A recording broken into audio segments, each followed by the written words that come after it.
מכבי נתניה עולה ליתרון 1-0 מול הפועל אשקלון, ועכשיו זהו תמוז, בורח מגביש, והכדור בפנים! איזה ביצוע נהדר של טוטו תמוז! 4 דקות מן הפתיחה, כאן בווסרמיל, תמוז לוקח את הכדור, פשוט עובר את גביש כאילו הוא לא נמצא שם לידו, יורה את הכדור לפינה, ליד העמוד, הוא מכניע את אוהד כהן, הוא מעלה את האלופה ליתרון מוקדם של 1-0 מול הפועל באר שבע.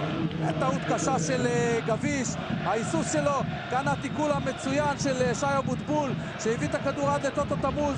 לא ראינו בהילוך החוזר הזה, אבל גביש היסס אם לתקוף את הכדור, ההיסוס הזה עלה לו ביוקר, תמוז זכה בכדור.